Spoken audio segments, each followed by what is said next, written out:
প্রেমানন্দ মহারাজজি ওনার একটা ভিডিওতে বলছেন, অনেক মানুষ আছে যারা ভাবে যে আমি তো মহারাজজির কথা শুনে লাগাতার 6 মাস বা 1 বছর ধরে নাম জপ করছি, কিন্তু তবু আমার মধ্যে কোনো পরিবর্তন আমি দেখতে পাচ্ছি না, আমার কোনো উন্নতি হচ্ছে না।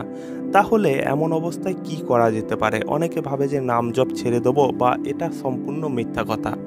তো মহারাজজি এই সমস্ত ব্যক্তিদের উদ্দেশ্যে নিজেই আবার বলছেন যে এমন ব্যক্তিদেরকে বলবো, যখন তোমরা নাম জপ করছো 6 মাস বা 1 বছর ধরে, এই সময় তোমাদের সত্যচিন্তন বৃদ্ধি পাচ্ছে, আর এই সত্যচিন্তন এটা কখনো বিফলে যায় না। মহারাজজি বলছেন এই সৎচিন্তনের মধ্যে এমন ক্ষমতা রয়েছে যা তোমাদের সমস্ত অশুভকে নাশ করে ফেলার ক্ষমতা রয়েছে।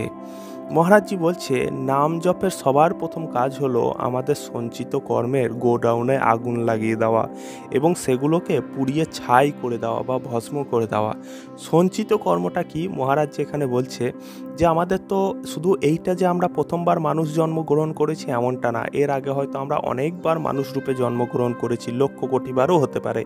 এবং সেই প্রত্যেকবার মানুষ জন্মগ্রহণ করার পরে আমরা যত রকমের ভালো খারাপ কাজ করেছি, সেই সমস্ত ভালো খারাপ কাজকে বলা হচ্ছে কি না সঞ্চিত কর্ম। ঠিক আছে, তো এই সঞ্চিত কর্মের গোডাউনে আগুন লাগানোর কাজ কে করে? না নাম জপ করে। ঠিক আছে, তাই মহারাজজি বলছে যখন আমরা নাম জপ করব তখন আমাদের সত্যচিন্তন বৃদ্ধি পাবে এবং এর ফলে আমাদের সমস্ত সঞ্চিত কর্ম, শুভ অশুভ, এগুলোকে কিন্তু নাশ করে দেবে। এই সঞ্চিত কর্মগুলোকে, সমস্ত কর্মকে নষ্ট করে দেবে কে? না নাম জপ।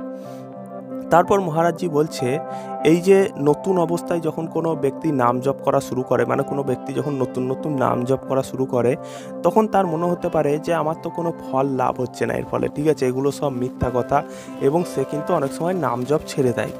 মহারাজজি এমন ব্যক্তিদের উদ্দেশ্যে প্রার্থনা করে বলছে যে আপনাদের কাছে আমি প্রার্থনা করছি, দয়া করে যেন আপনারা এই অভিজ্ঞতার কারণে কখনো যেন নাম জপ ছেড়ে দিয়েন না।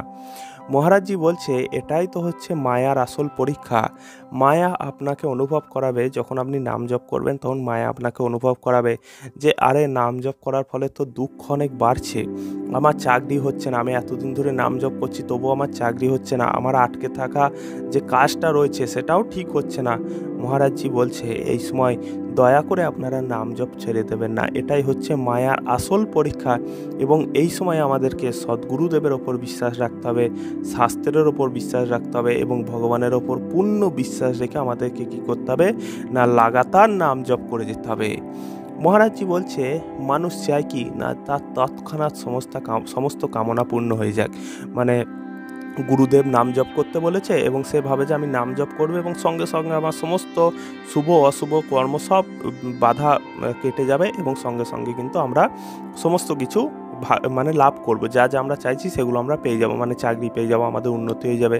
মহারাজজি বলছে এমনটা এত সহজে সম্ভব নয়, কারণ আমরা কোটি কোটি জন্ম ধরে এত পাপ করে রেখেছি যে সেই সঞ্চিত কর্মের গোডাউন বিশাল বড়, এবং এগুলোকে নাশ করার জন্য আমাদের অনেক সময় লাগবে। তাই মহারাজজি বলছে আমাদের ধৈর্য ধরতে হবে এবং উৎসাহের সাথে প্রত্যেক দিন যত বেশি করে সম্ভব তত বেশি করে আমাদের কিন্তু নাম জপ করে যেতে হবে। এবং যারা নাম জপ ছেড়ে দেও ভাবছে তাদেরকেও বোঝাতে হবে যে তারা যেন দয়া করে এই নাম জপ ছেড়ে না দেয়, এবং এই নাম জপ করতে করতে নাম জপ কী করবে না আমাদেরকে আস্তে আস্তে ওপরে তুলবে, এবং আমাদের যে পাপের বোঝা রয়েছে সেই পাপের বোঝাটাকে কী করবে না কম করবে। এবং তখন কিন্তু আমরা বুঝতে পারবো যে ভগবান আমাদের ওপর কত কৃপা করছে, তখন আমাদের কিন্তু সমস্ত ভোগ, জাগতিক উন্নতি, সেগুলো কিন্তু আমরা তখন পেয়ে যাব। ঠিক আছে, তাই মহারাজজি কি বলছে না সঙ্গে সঙ্গে কোনো লোভ করতে যেও না বা ফলের আশা করতে যেও না, সবার প্রথম তোমরা লাগাতার নাম জপ করতে থাকো এবং তারপর দেখবে তোমার সমস্ত কামনা কিন্তু পূর্ণ হতে শুরু করবে। মহারাজজি এছাড়াও আরেকটা কথা বলছে যে আমরা যেন ছোটোখাটো কখনো কামনার চক্করে না পড়ি বা ভণ্ডামির আশ্রয় যেন কখনো না নিই। আমাদের জীবনের আসল লক্ষ্য হওয়া উচিত ভগবত প্রাপ্তি ও মহাসুখ। এই মহাসুখ থেকে যাতে আমরা বঞ্চিত না হয়, তার জন্য আমাদেরকে নাম জপ করার সময় ছোট ছোট কামনা করতে গেলে হবে না। ঠিক আছে, তো আমাদের মানে মহারাজ এখানে বলছে মানুষ জন্মের আসল লক্ষ্য কি? মহাসুখ প্রাপ্ত করা, ভগবত প্রাপ্তি করা।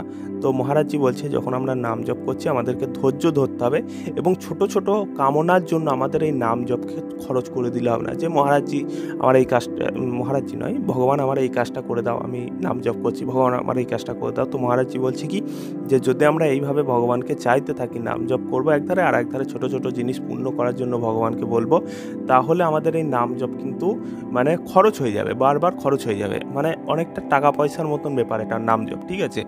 তাই নাম জপ সঞ্চয় করে মহারাজজি রাখতে বলছেন এবং ভগবান যখন তোমাকে নিজে থেকেই তার মানে কৃপা বর্ষণ করবে তখন দেখবে তোমরা না চাইতেই সব কিছু পেয়ে যাবে, ভোগ, জাগতিক উন্নতি সব কিছু পেয়ে যাবে, তোমাকে চাইতে হবে না তখন, ঠিক আছে।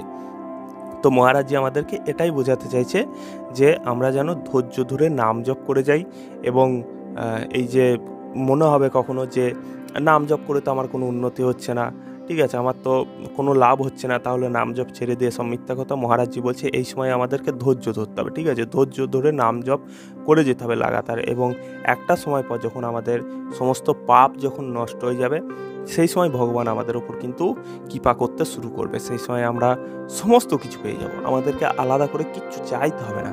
আর মহারাজজি বলছে এই ছোটো ছোটো জিনিসে যেন আমরা নাম জপ আমাদের যে নাম আমরা জমা করছি সেটা যেন খরচ করে না দিই। তো বন্ধুরা আশা করছি তোমরা বুঝতে পেরেছো প্রেমানন্দ মহারাজ এখানে আমাদেরকে কি বোঝানোর চেষ্টা করছে। তো বন্ধুরা ভালো লাগলে এই ভিডিওটা অবশ্যই চ্যানেলটিকে সাবস্ক্রাইব করে বেল আইকনটা অন করে দাও, কারণ আমরা প্রেমানন্দ মহারাজের হিন্দি ভিডিওগুলো বাংলায় রূপান্তরিত করে থাকি। আর এই চ্যানেলে প্রেমানন্দ মহারাজের আরও ভিডিও দেখতে যেটা বললাম যে চ্যানেলটিকে সাবস্ক্রাইব করে বেল আইকনটা অবশ্যই অন করে দাও। দেখা হবে পরের ভিডিওতে। রাধে রাধে।